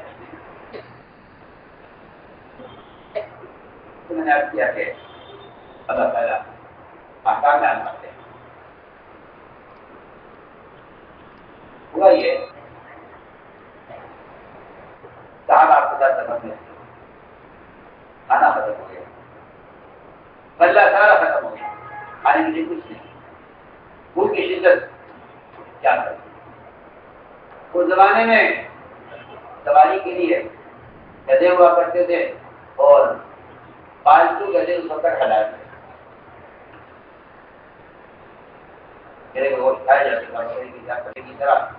صحابہ کا خیال یہ ہوا کہ سواری ایک پر دو سوار ہو جائیں گے یا پہلے چلے کے تو آسان ہے, لیکن کھانے کے بغیر رہنا تو ہونا ان کی بات ہے, کیونکہ بھوک ایک کتنی لگاتا ہے. روایت میں ہے صحابہ نے گدھا ذبح کیا ہے, گوشت بنایا, اور آپ نظر اندازہ کریں صحابہ ہیں, اللہ کے راستے میں نکلے ہوئے ہیں, بھوک کی شدت ہے, کھانے کے لیے اور کچھ نہیں ہے, ایک حلال گوشت آگے میں تیار ہو رہا ہے. جب کھانا بالکل تیار ہو گیا اور گوشت جل گیا اور صحابہ انتظار جیسے کہ کھائیں گے, اچانک حکم آیا آپ کی طرف سے, جاؤ اعلان کر دو صحابہ میں اللہ نے اسی وقت ایسے گوشت کو حلال کر دیا ہے, پکا ہوا کھانا سب پھینک دیا جائے اور ہانڈیاں توڑ دی جائے. حکم آ گیا. آپ نے کہا کہ اللہ والے دے دیجیے ذرا مدینے تک, میں آپ اور کر لیجیے. کھانے کی مثال, پانی کی مثال ہم تمہیں آزما کے دیکھیں گے کہ تم حکم پورا کرتے ہو یا حکم کو ٹال دیتے ہو. تو میں نے عرض کیا کہ حال کے عمل کا پورا کرنا, حال کے عمل کا پورا کرنا اس کو استقامت کہتے ہیں. جس نے حال کا عمل ضائع کر دیا وہ ہمیشہ کے لیے عمل سے گیا. جس نے حال کے عمل کو پورا کر دیا اس کو آگے بڑھا دیا جاتا ہے. جی ہاں, ثابتین وہی ہیں جو حال کے عمل کو پورا کرنے میں سبقت کرتے ہیں, ان کو ثابتین کہا گیا ہے. میں نے عرض کیا کہ اصل چیز ہے حال کے عمل کا پورا کرنا. اصل چیز ہے حال کے عمل کا پورا کرنا. یہ حال کا عمل کبھی حدیث کے خلاف آئے گا, کبھی معمول کے خلاف آئے گا, کبھی انسان کے کسی تقاضوں کے خلاف آئے گا. یہ ساری مثالیں ہیں جو ایسے کہتے ہیں. اس لیے فرمایا کہ مومن اللہ کی ذات میں نقید پڑے ہوئے اونٹ کی طرح ہے, جدھر چلا ادھر چلے گا, جان کا مل جائے گا. اس سے کسی حکم سے کسی وقت انکار نہیں ہے, کسی حکم سے کسی وقت انکار نہیں ہے. تو میں نے عرض کیا کہ ایمان کچھ لوگوں کا نام ہے. ایک خبروں کا یقین کر لینا, اور دوسری بات استطاعت رکھتی ہے کہ حکم کو وقت پر پورا کرنا. یہ دو چیزیں ہیں, ایک تعالی خبروں کا یقین اور دوسرا ہے حکم کو پورا کرنا. صحابہ کرام نے حال کے عمل کو پورا کیا ہے. اللہ تعالیٰ نے ان کے جو وعدے پورے کیے ہیں, ان وعدوں کے پورا ہونے کا جو سبب ہے وہ اصل حال کے عمل کو پورا کرنا ہے. انہوں نے تم نے حال کے عمل کو پورا کیا ہے, ظاہر کے خلاف ہم نے مدد کی ہے. ظاہر کے خلاف تم نے حال کے عمل کو پورا کیا, ظاہر کے خلاف ہم نے مدد کی ہے. ظاہر کے خلاف میرے دوستوں اس طرح حال کا عمل عبادات میں ہے, ضروریات میں ہے, انسان کے فطری تقاضوں میں ہے. دیکھیے انسان کے اندر فطری تقاضے, نیند ہے, پیاس ہے, بھوک ہے, شہوت ہے, مال کی ضرورت ہے, سارے احکام اس کے خلاف. نیند کا تقاضا ہے نماز پڑھ لے, بھوک کا تقاضا ہے روزہ پڑھ لے, مال کا تقاضا ہے زکات پڑھ لے, شہوت کا تقاضا ہے زنا حرام ہے. مال کی محبت پیدا کی ہے انسان کے اندر اور چوری کو حرام کیا ہے. آدمی مال کی محبت ہے, اگر چوری کا ارادہ کرتا ہے تو چوری حرام ہے. اور میں کہتا ہوں کہ ان سارے احکام کے پورا کرنے پر جو وعدے ہیں اس لیے ہیں کہ انسان کے اندر اس کا تقاضا رکھتا ہے. اسلامی کا تقاضا رکھتا ہے کہ ہم ہمارے اندر تقاضا پیدا کریں گے اور پھر اس کے خلاف حکم دیں گے. اس سے عجیب و غریب نظام ہے اللہ تعالیٰ کا. اللہ تعالیٰ ایک چیز کا حکم دیتے ہیں کرنے کا، اس میں رکاوٹ پیدا کرتے ہیں، اور ایک چیز سے اللہ تعالیٰ روکتے ہیں اور اس سے سہولت دیتے ہیں. امتحان ہے بندے کا، ہمیں کام کو کرنے کا حکم دیں گے تمہیں کہ کرو، اس میں رکاوٹ پیدا کریں گے، اور ہم تمہیں کام سے تمہیں روکیں گے اور اس کے لیے سہولت دیں گے. ہم دیکھنا چاہتے ہیں ہمارا امتحان ہے یہ سب کہ ہم جس غلط کام کی آپ کو سہولت دیں آپ اس کو کرتے ہیں یا نہیں کرتے، اور اگر ہم کام کا حکم دیں اور اس میں رکاوٹ پیدا کریں تو آپ اس کے لیے کیا کوشش کرتے ہیں. آپ بول سکتے ایسی بے شمار واقعات ہیں قرآن کی آیتیں بتاتی ہیں. اللہ تعالیٰ نے ہفتے کے دن اصحاب السبت پر مچھلی کا شکار حرام کر دیا. آسان مثال دے رہا ہوں. اس دن تمہارے لیے ہم نے حرام کیا ہے کہ تم مچھلی کا شکار نہیں کرتے. ٹھیک ہے، اللہ کا حکم ہے. اللہ تعالیٰ ان کو حرام سے بچانے کے لیے مچھلیوں کو چھپا دیتے سمندر کی تہ میں تاکہ بندے حرام کام سے بچے رہیں. ایسا نہیں ہوا. بندہ یہ کہہ نہیں سکتا کہ میں کیا کرتا ہوں تو مجبور تھا. نہیں، آپ اللہ نے یہ نہیں کیا کہ اللہ تعالیٰ ساری مچھلیوں کو غائب کر دیتے ہفتے کے دن اور چھپا دیتے سمندر کی تہ میں تاکہ یہ حرام کام نہ کر سکتا. اللہ نے ہفتے کے دن مچھلی کا شکار حرام کر دیا اور ساری مچھلیوں کو سمندر کی سطح پر جمع کر دیا. ایسے روایتوں میں پانی نیچے اور مچھلیاں اوپر. ہم تمہیں سہولت دیں گے، ہم تمہیں اس کی سہولت دیں گے. ہم دیکھنا چاہتے ہیں کہ سہولت کے باوجود آپ شکار سے بچتے ہیں یا آپ شکار کرتے ہیں. انہوں نے حیلہ کیا اللہ کے ساتھ، جمع کے لیے ڈال دیا جان سمندر میں دریا میں اور اتوار کے دن نکال دیا. تو جو ہفتے میں بھیجے گا تم سے شکار کیا ہی. ہم نے جو شکار اتوار کو کیا ہے، ہم نے شکار اتوار نہیں کیا ہے. جو اللہ کے احکام میں حیلہ کرتے ہیں اللہ کا عذاب ان پر جلدی آتا ہے. کیا اللہ کے نظام ہے کہ اللہ تعالیٰ ایک کام سے روکتے ہیں اور اس کی سہولت دیتے ہیں اور ایک کام کا حکم کرتے ہیں کرنے کا اور اس کو رکاوٹ پیدا کرتے ہیں. دیکھنا چاہتے ہیں کہ میرا بچہ کیا کوشش کرتا ہے.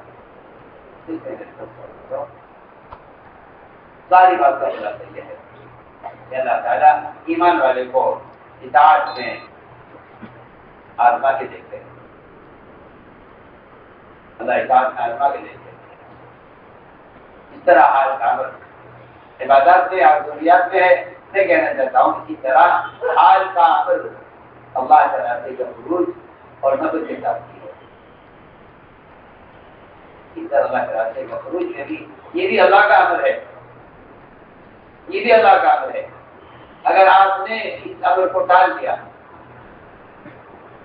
تو اس پر بھی بے تکلف میں کر رہا ہوں، اس پر بھی اللہ تعالیٰ کی طرف سے عذاب کی وجہ قرآن میں ہے کہ ہمارا اس طرح عمل عبادت کا ہے اور ہمارا عمل عادات مطابق ہے. اسی طرح ہمارا عمل تلاوت اللہ کے فریضے کو ادا کرنے اور اللہ کے راستے کا خروج کر بھی ہمارا عمل اسی طرح ہے کہ اگر آپ دعوت کی عبادت کی طرح اگر آپ اللہ کے عمل کو ٹال دیں اس طرح اللہ کے عذاب کی وجہ ہیں. اس طرح اللہ کے راستے کے خروج کو ٹال دینا اور اس میں داخل کرنا اس طرح بھی اللہ کی طرف سے عذاب کی منشیا قرآن کے اندر ہوتی ہے. میں ان کی روح نکل اللہ کے راستے میں ہلکے ہو یا ہو جائے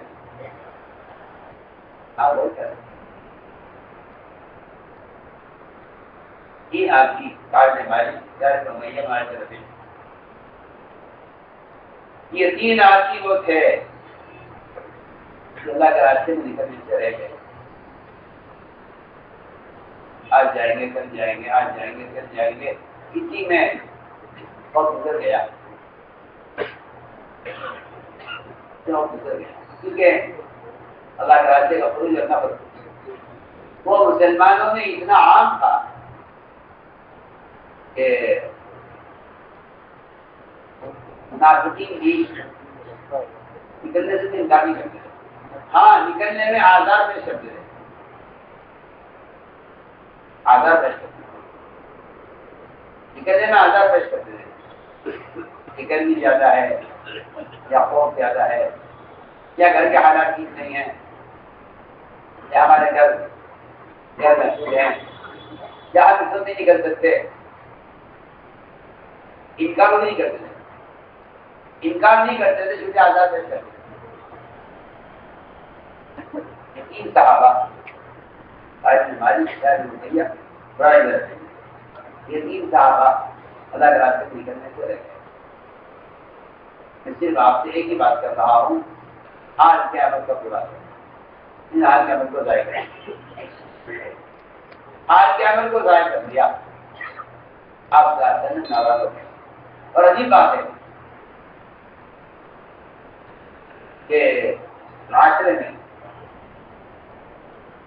یا احکام میں اگر کسی نے حکم ضائع کر دیا تو بے شک اس کے لیے وعیدیں بتائیں، اس کو حدود قائم کی، لیکن جس نے اللہ کے راستے سے نکلنے میں حال کے عمل کو ضائع کر دیا ان کا فائدہ کیا جب وہ چال بند کر دو، ورنہ یہ ثابت نہیں ہے کہ جس زنا کرنے والے تھے، شراب پینے والے تھے، چوری کرنے والے تھے، اس کا بائیکاٹ کیا جائے۔ ایک آدمی سے زنا ہوا، ایک عورت سے زنا ہوا، اس کو رجم کیا گیا، آپ نے اس کی توبہ کی ایسی تعریف کی ہے، ہمارے اگر سارے دنیا والوں کی توبہ کو تبدیل کیا جائے تبدیل کافی ہو جائے۔ ایک زنا کرنے والے کو رجم کیا گیا،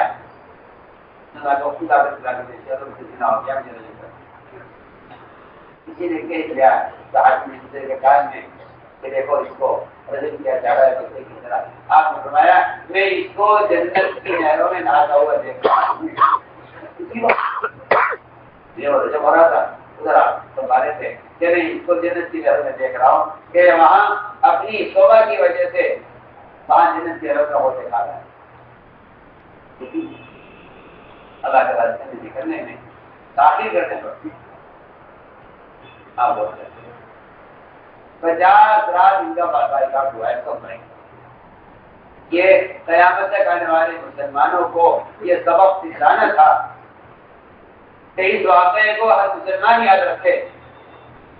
آپ کہتے ہیں کہ آپ کاٹ نہ دیجیے اور یہ کہ معاملہ ختم نہ کر دیجیے، تو یہ تو قتال کے زمانے کی باتیں ہیں، اور یہ تو جب ہوا کرتا تھا جب نظیر عام ہوتا تھا، اور یہ تو زمانے کی بات ہے جب کفار مقابلے پر آ جایا کرتے تھے تو پھر وہ دفاعی قتال کے لیے نکلنا پڑتا تھا، اور وہ تو قتال کے فضائل ہیں کہ تو بہتر تکلف آپ سے رکھتا ہوں کہ خروج اور نبر اقامت دین کے لیے ہے، قتال کا عادی ہے سب سے نہیں ہے، اصل جو خروج ہے وہ اقامت دین کے لیے ہے۔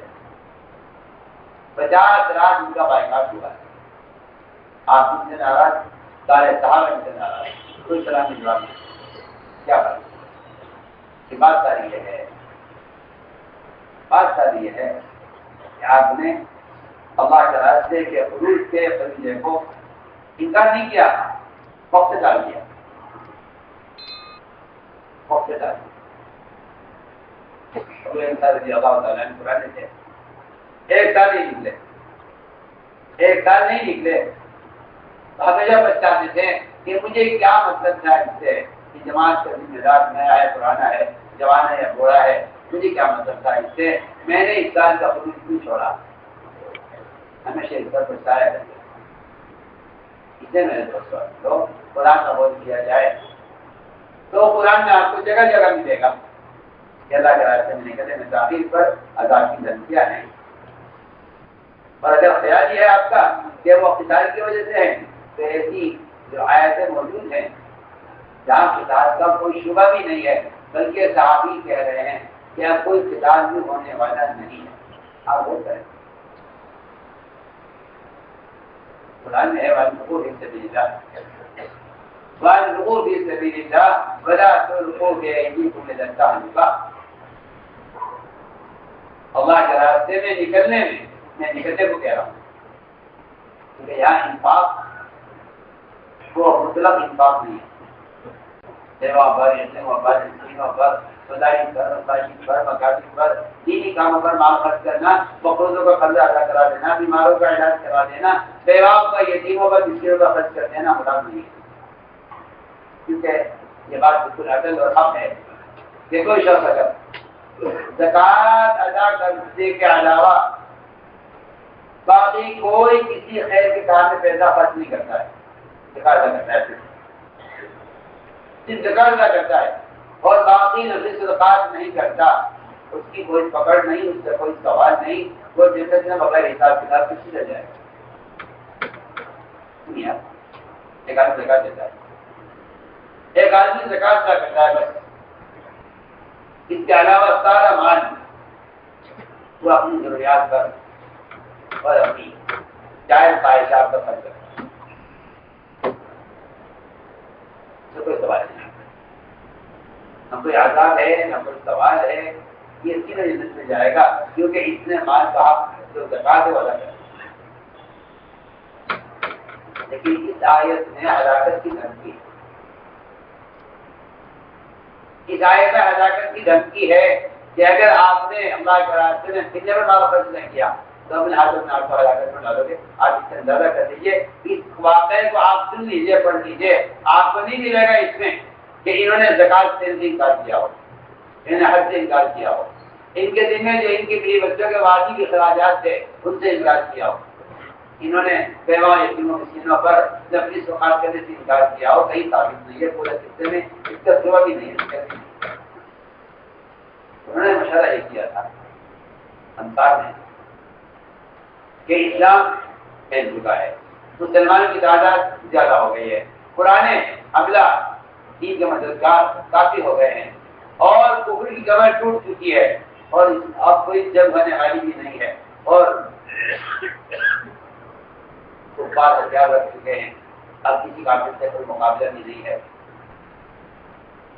یہ ساری بات آگے ان کے الفاظ یہ ہیں کہ ہمیں اللہ کے رسول کی محبت کے ساتھ, منافقین کی طرح نہیں کہ نکلنا نہیں چاہتے, اللہ کے رسول کی محبت کے ساتھ ہم نے یہ خیال کیا کہ ابھی تک اسلام کمزور تھا, ہم لکھتے رہے آپ کے ساتھ, ہم نے پلٹ کر اپنے گھر کے تقاضے نہیں دیکھے, زمینیں شروع کر رہی ہیں, مکانات پوشیدہ ہو گئے ہیں, اگر ہم کوئی دن مدینے میں رہ کر مکانی کام کے ساتھ ان ضروریات کو پورا کرنے پھر نکل جائیں گے.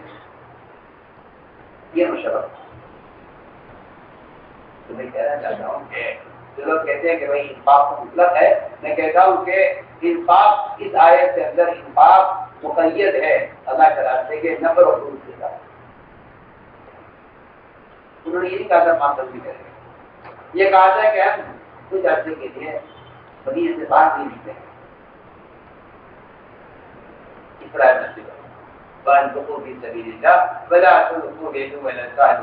اللہ کے راستے میں پھرنے پر مال خرچ کرنے میں کمی مت کرو ورنہ اپنے آپ کو ہلاکت ہونا.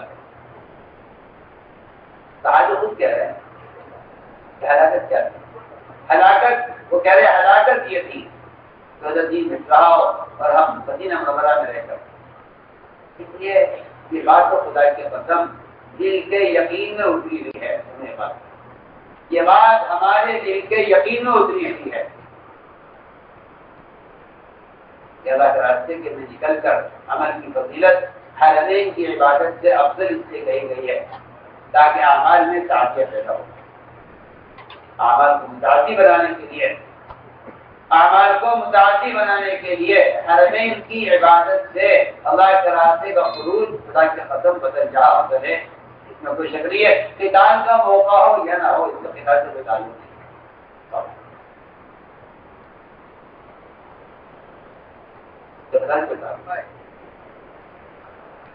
یہ بالکل غلط خیال ہے, بالکل غلط خیال ہے, بالکل 100% غلط خیال ہے کہ خروج کے زمانے کے فضائل اور اس کے اجر اس لیے زیادہ تھے کہ وہ قتال کے لیے نکلا کرتے تھے. یہ خیال بالکل غلط ہے, یہ خیال بالکل غلط ہے. لیے کہ خروج کے زمانے میں اعمال کی فضیلت ہے وہ اس لیے ہے کہ اس سے عملی دین پیش کیا جائے گا، اعمال متعدد بنے گے۔ حدیث میں آتا ہے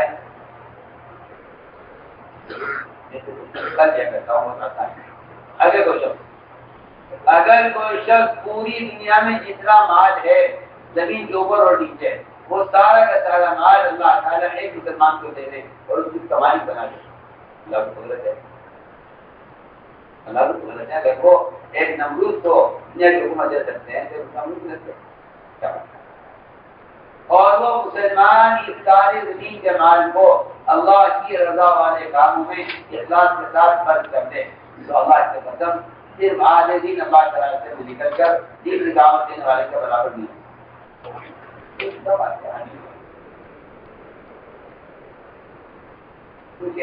لوگوں کا خیال ہے کہ خیر کے کاموں مال خرچ کرنا یہ کسی درجے میں دین کی دعوت کا متبادل ہو سکتا ہے یا خیال کی دور ہے، خیال ہے آپ کتنا انفاق کریں اخلاص کے ساتھ، کتنا مال خرچ کرنے اللہ کی رضا کے لیے، لیکن جس طرح مال کا خرچ کرنا اللہ کے راستے کے حقوق کا بدل نہیں ہو سکتا، کیوں؟ اس لیے کہ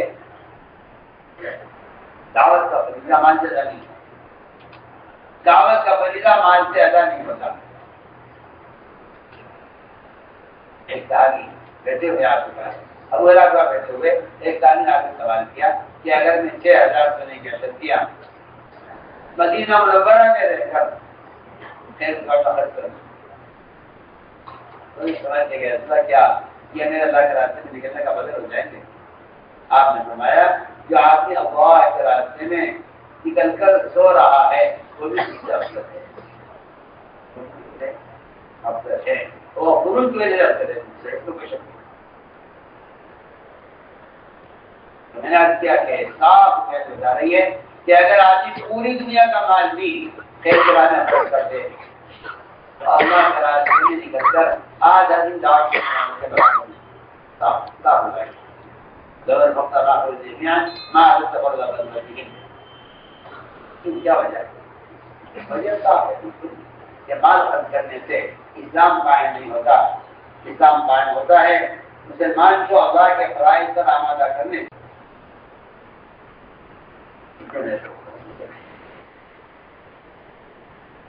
کیا آدمی زنا ہے، شراب ہے، چوری ہے، جھوٹ ہے، غیبت ہے، ان سارے کبائر پر، ان سارے گناہوں پر یہ کرنے کا آدمی گناہ سمجھتا ہے اور اس سے بچنے کی کوشش کرتا ہے، اسی طرح میں کرنا اللہ کے راستے کے خروج مقاصد میں تاخیر اور کمی کرنا یہ بھی اللہ تعالیٰ کے حکم کی نافرمانی ہے۔ اس طرح بھی مومن کو اللہ کے عذاب کے آنے سے ڈرنا چاہیے۔ اس لیے اس طرح علامات ایمان، جس طرح ایمان کی علامت احکام کو پورا ہونا ہے، میں کہتا ہوں کہ ایمان کے وجود کی علامت بھی ایمان کے وجود کی علامات میں سے دعوت کے فریضے کا بھی ادا کرنا ہے۔ یہ بالکل پکی سچی بات ہے۔ ایک آدمی کے اندر ایمان کے ہونے کی علامت یہ ہے کہ وہ دعوت دیتا ہو۔ آپ اس کو غور کر لیجیے، آج اس پر غور کر لیجیے، آپ کے مومن ہونے کی شرائط سے اور آپ کے مومن ہونے کی علامتوں میں سے کہ آپ دعوت دیتے ہو۔ پکی بات ہے، کوئی پیاری باتیں نہیں کر رہا ہوں۔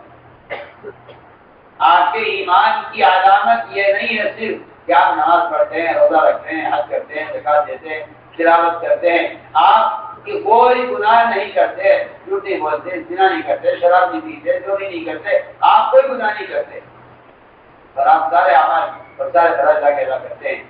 میں کہتا ہوں اگر دعوت نہیں دیتے آپ دوسروں کو تو یہ بھی آپ یاد رکھیے گا کہ اس سے بھی کہا جائے گا کہ آپ کا ایمان کامل نہیں ہے۔ تو بھی کیا بول رہا ہوں،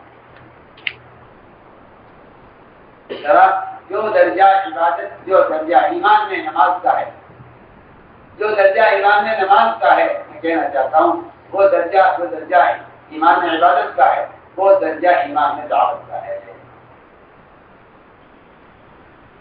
تو درجہ سے بولتے ہیں جیسے لکھا ہوا ہے کہ دعوت کا فریضہ نماز سے اعلیٰ ہے، دعوت کا فریضہ نماز سے آگا ہے، کیا وجہ ہے؟ آپ کرتا ہوں کہ آپ کے نماز پڑھنے سے اسلام قائم نہیں رہے گا، آپ کے لوگوں کو نماز پر آمادہ کرتے رہنے سے اسلام باقی رہے گا۔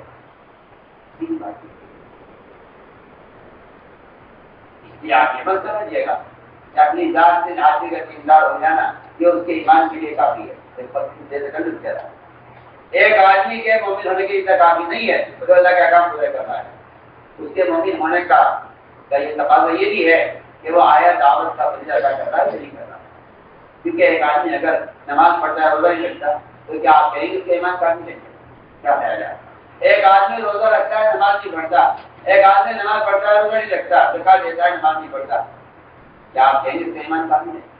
تو آپ سے ضرور بنتا ہے کہ جس طرح ایک فریضے کو ادا کرنا ہے فریضے کو چھوڑ دینا یہ اس کے ایمان کا ناقص ہونا ہے، اسی طرح سارے فرائض کا ادا کرنا اور دعوت کے فریضے کو چھوڑ دینا یہ بھی آپ کے ایمان کا ناقص ہونا ہے۔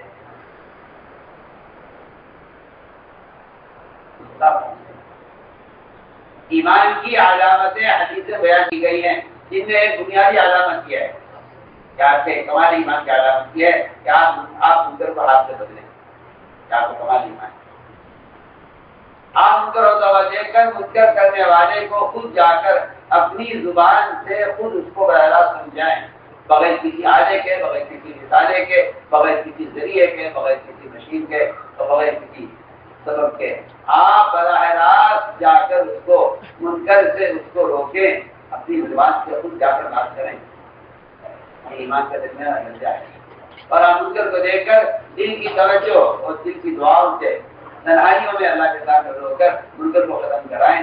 بس یہ ایمان کے 3 درجے ہیں۔ فرمایا اگر یہ کیفیت نہیں ہے تو آپ کے دل میں ایمان کا ذراتی نہیں ہے۔ بتائیے حقیقت کیا جواب ہے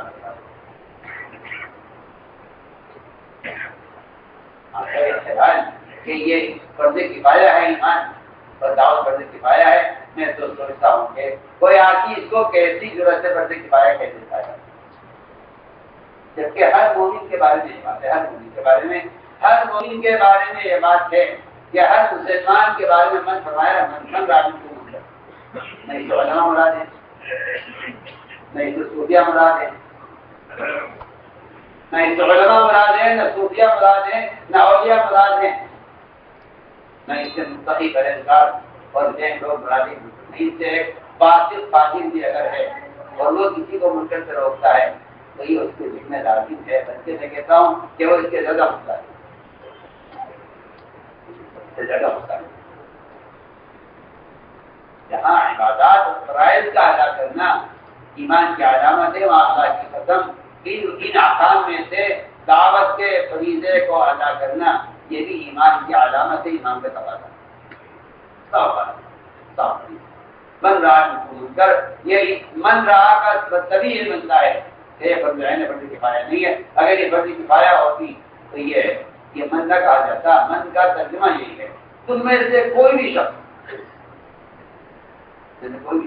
خود عمل کرتا ہو یا نہ کرتا ہو، اگر وہ منکر ہوتا ہوا دیکھ رہا ہے تو اس کو چاہیے کہ اپنے ہاتھ سے، زبان سے یا دل سے یہ تینوں چیزیں بدن کے اعضاء ہیں، چوتھی کوئی چیز کا ذکر اس حدیث کے اندر چوتھی کسی کا ذکر نہیں ہے۔ اور میں کہتا ہوں کہ آپ کہیں سے کوئی قلم اخبار رکھتا ہے نکالے کی کہ آپ کوئی ایک پیش کیجیے ایک دعوت سمجھ جاتا ادا ہو جاتا ہو، ان حدیث سے معلوم ہوتا ہے کہ یہ فریضہ دعوت کا بدن سے ادا ہوگا، اس طرح نماز کا فریضہ بدن سے ادا ہوگا۔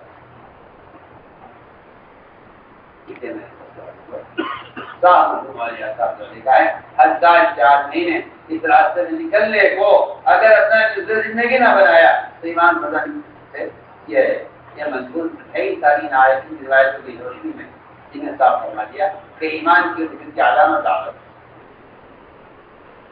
ایمان کے وجود کی علامت بھی دعوت ہے اور ایمان کے بڑھنے کا سبب بھی دعوت ہے کہ ہر سال 4 مہینے اس راستے میں نکلنے وجہ سے زندگی نہ بنایا تو ایمان کا مزہ نہیں کر سکتے۔